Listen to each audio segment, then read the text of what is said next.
Dzień dobry. My name is Joanne Siddons, CEO of Synthetron, and I'm honored to be able to share with you some of our experience on crowdsourcing dialogues or Synthetron discussions. Um, I just wanted to just start with you to say, well, why are we having more and more success and are people often coming more often to us? It's basically because we are in this extremely fast changing environment. It's volatile, uncertain, it's complex, it's ambiguous, it's all kind of things, and it's actually extremely important to keep the finger on the pulse and understand if your employees are able to come along and what their abilities are.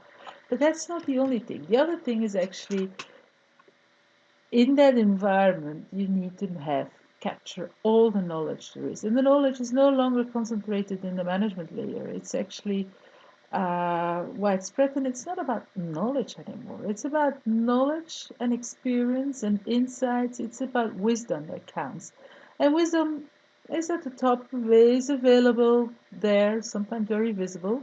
You know who's wise. It can be very dispersed. It can be unexpectedly in different pockets.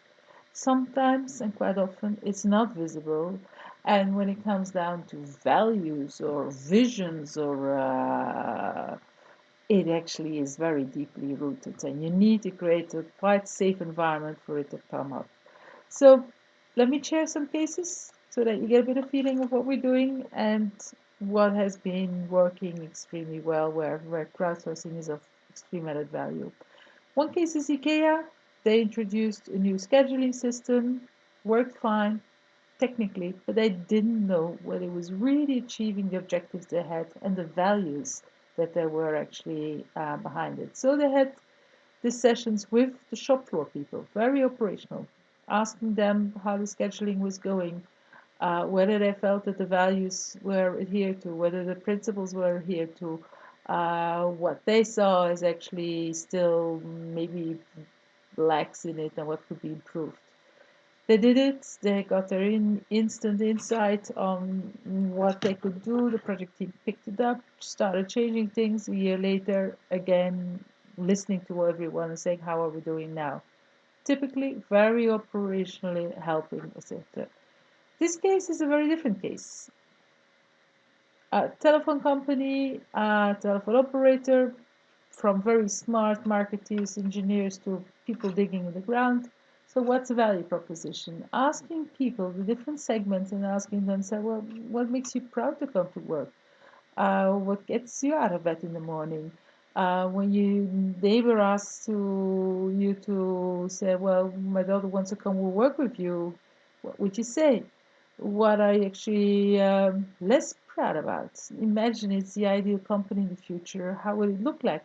All kind of questions that actually help to untangle and understand what is the fundamental value proposition perceived today and what is actually the aspiration. Now, getting from that different inputs, knowing what is actually common and different, it allowed them to have a specific value proposition per group and a global one, which helped them reduce retention or increase retention significantly because they were recruiting better and training as well was improved. Totally different case, employee engagement. Van der Velde lingerie company worldwide, they did a survey and they had numbers. And so what? You have numbers, you know, you're 64, you're 78, or you're 93, but what does it mean?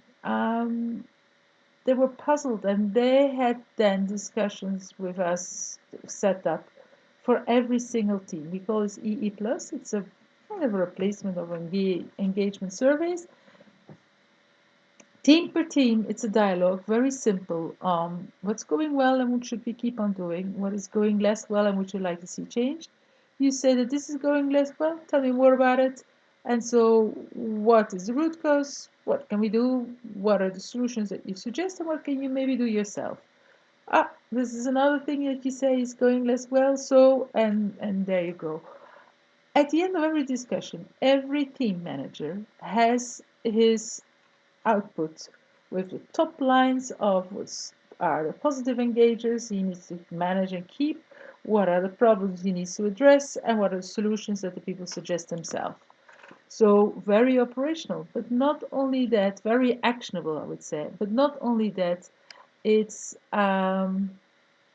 also that if you bring all this data together, you can build a heat map and you can really very quickly see what are systemic issues that actually at the corporate level needs to be addressed, or systemic levers that need to be maintained, and what are specific ones for different departments, and where it's maybe a bit more red and where it's more green, and it needs less management attention.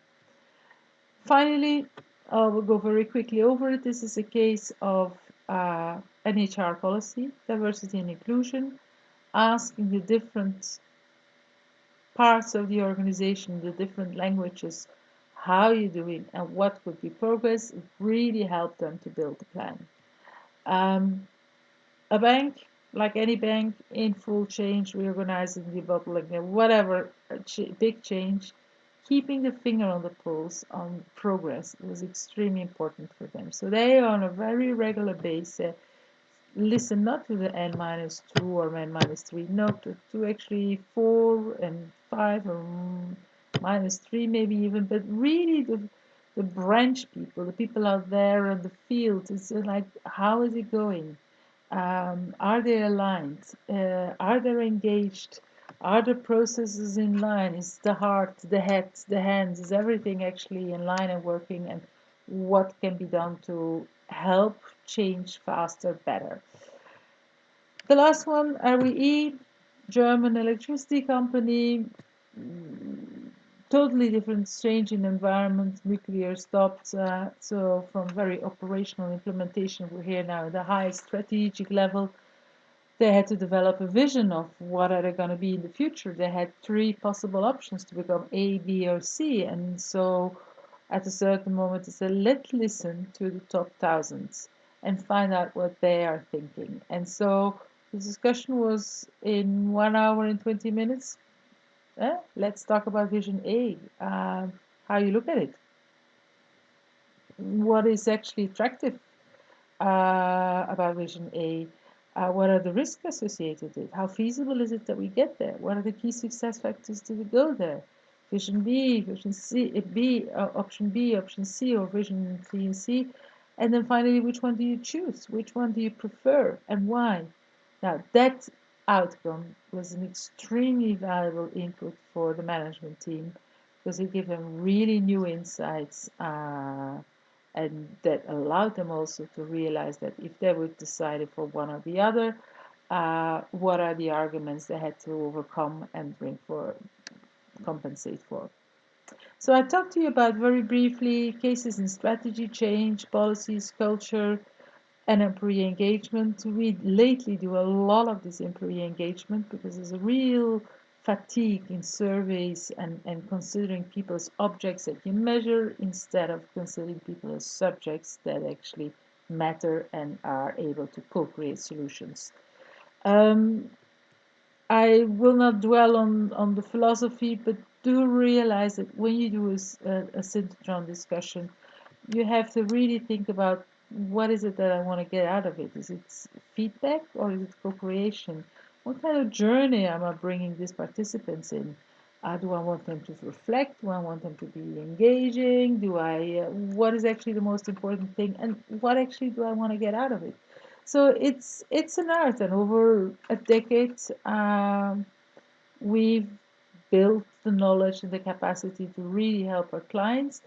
You first of all have to know why you're doing it. You have to make the right choices. You have to really listen. Know that it's an intervention. After 1 hour of talking about engagement, what's going well and not well, you expect people are waking up and they expect change. So you need to react to it. It is, however, not a decision-making tool.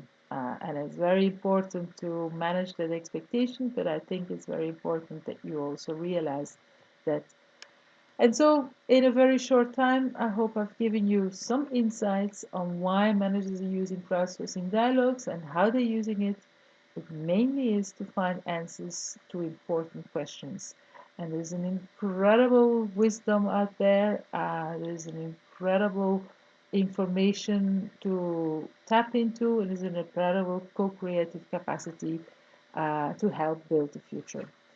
I now just have to wish you a very good next full day of conference and hope that this actually gives you some good insights. Thank you for listening. Joanne Sellens from Brussels, Synthetron.